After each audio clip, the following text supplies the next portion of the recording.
Welcome to this explainer. Today, we're setting the stage for one of the most dramatic, frankly mind-boggling reversals in human history. We're going to dig right into the gritty reality of an unstoppable Axis empire, an empire that rapidly swallowed up territories, only to eventually choke completely on its own ambitions. It's a fascinating look at what happens when absolute overconfidence crashes headfirst into the cold, hard reality of warfare. So you really have to wonder, how exactly did an unstoppable Axis empire collapse across 3 continents in just 2 years?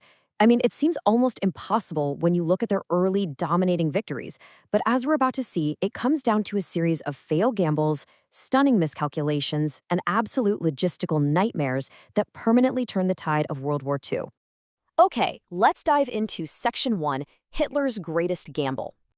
In June of 1941, despite having a mutual assistance treaty, Hitler launched a massive, sudden betrayal of Stalin. Hitler absolutely despised communism, and he desperately wanted the vast open spaces and abundant natural resources of Soviet Russia to fuel his growing empire. But look at the stark mismatch in armor here. It's huge.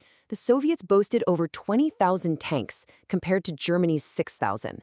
Because they were so heavily outnumbered, Germany had to rely entirely on the speed and the sheer shock of their blitzkrieg, their lightning war tactics. They knew they had to overwhelm the Soviets fast, or risk getting bogged down in a grinding, endless war of attrition. Tracing the timeline from June to December, you can see how incredibly effective those rapid early weeks of the invasion were. By July, they had already trapped hundreds of thousands of Soviet troops at Smolensk. But the crucial point, the real turning point, is this pivot in September. Against the desperate advice of his generals, Hitler made a fatal strategic delay. He decided to divert his powerful panzers south to capture Kyiv. And sure, it was a massive tactical victory at the time, but it cost them the swift capture of Moscow before the dreaded autumn mud and winter snows arrived. 19, that number right there is exactly how close the German vanguard got to Red Square, just 19 miles. Reconnaissance patrols even claimed they could literally see the golden domes of the Kremlin glinting in the distance. But then the brutal Russian winter hit. Temperatures absolutely plummeted, tank engines just refused to start, weapons froze solid right in the soldiers' hands, and that supposedly unstoppable German advance ground to a complete shuddering halt. But while the Eastern Front was literally freezing in its tracks, a new fire was ignited on the complete opposite side of the world. How did an unprovoked attack awaken a sleeping giant in the Pacific? Well, in December 1941, the devastating shock of Pearl Harbor plunged America into the conflict. Japan quickly followed this up with a rapid Oriental blitzkrieg, sweeping across Southeast Asia and the Pacific with a speed that was honestly terrifying. Which brings us to Section 2, Turning the Pacific Tide. You see, Japan's military leadership knew exactly what they were up against. They desperately needed a swift war. They calculated that if they couldn't force a quick peace treaty, the overwhelming industrial might of America would eventually just grind them down. This desperation for a quick victory led to a massive gamble at Midway. And this brilliantly illustrates how tactical confusion leads straight to disaster. First, Admiral Nagumo arms his bombers with land explosives to attack Midway Island. But suddenly, bam, a U.S. carrier fleet is spotted. He frantically orders his crews to strip the bombs and rearm the planes with torpedoes to attack the ships instead. His flight decks turn into absolute chaos, completely cluttered with volatile explosives and fuel lines, and right at that incredibly vulnerable moment, unseen U.S. dive bombers strike from above. 5. It took just 5 minutes. Within a 5-minute window, those unseen American dive bombers turned 3 pristine, irreplaceable Japanese aircraft carriers into flaming wrecks. That tiny, incredibly brief window of time permanently shattered Japan's naval mastery and completely flipped the momentum in the Pacific theater. With the Americans now ruling the Pacific waves, let's shift our narrative back to the Eastern Front in 1942. Could Hitler regain his momentum by seizing the oil fields of the Caucasus? Germany was running dangerously, critically low on fuel, which made Operation Blue an absolute economic necessity. But Hitler's increasingly erratic micromanagement resulted in a fatal pivot. He actually diverted his armies away from the oil to attack a city simply because it bore his enemy's name.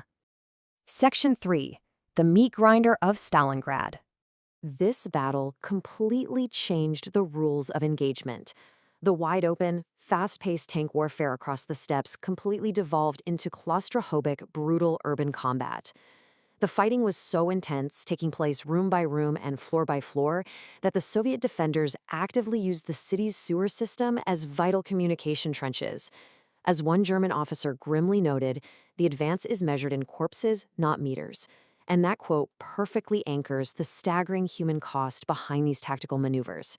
Tanks were virtually useless here, forced to just grind over rubble and fire point-blank into courtyards. Eventually, the Soviets launched a massive pincer movement that entirely surrounded and cut off the German Sixth Army. Hitler refused to let his men break out, boldly and foolishly promising to supply the trapped army by air. When you look at the numbers, it's an absurd promise. The trapped men desperately needed 700 tons of supplies daily just to survive. But the Luftwaffe, hampered by awful weather and fierce Soviet fighters, rarely managed to drop more than 80 tons. The men slowly starved and froze to death in the ruins. Shortly after the total catastrophe of Stalingrad came the Battle of Kursk, defined by this staggering number, 2,000. That is how many tanks engaged in what still remains the largest armored battle in history. Hitler had delayed his attack to wait for his formidable new Tiger tanks, but that delay gave the Soviets exactly the time they needed to heavily fortify their lines. The resilient Soviet T-34s closed the distance and shattered the German armor at point-blank range. This permanently ended German offensive capabilities in the east. So, as America ruled the Pacific waves, and Russia confidently held the east, could Britain finally break the Axis in the desert? We're pivoting smoothly now to North Africa. This entire theater was sparked because Mussolini launched a disastrously incompetent invasion of British-held Egypt, which then forced Hitler to divert precious troops southward just to rescue his flailing ally. Section 4. The Desert Fox defeated. General Erwin Rommel was sent to North Africa to bail out the Italians. Now, early on, Rommel showed an absolute mastery of the wide-open landscape. He constantly used the sprawling desert to outflank the British forces, driving them back again and again in this highly mobile, chaotic war of movement. But at the pivotal Battle of El Alamein, the contrasts became incredibly stark. The Axis forces relied on high-speed and lethal 88mm guns, sure, but they suffered from impossibly stretched supply lines. On the other hand, the Allies, now commanded by General Montgomery, just flat-out refused to be outflanked. Instead, Montgomery used brute force logistics. Driven by Enigma intelligence, massive artillery barrages, and brand-new American Sherman tanks, he simply crushed Rommel's starved panzers. Montgomery chased Rommel all across the desert, while an Anglo-American force landed behind the Germans in Operation Torch. Caught in this massive, crushing pincer, the Axis forces collapsed. Look at this number, 250,000. That is how many Axis soldiers eventually surrendered in Tunis. To put that into perspective, that figure is actually more than double the number of soldiers lost in the catastrophic defeat at Stalingrad. With North Africa completely secure, where would the Allies strike the fatal blow to Hitler's southern flank?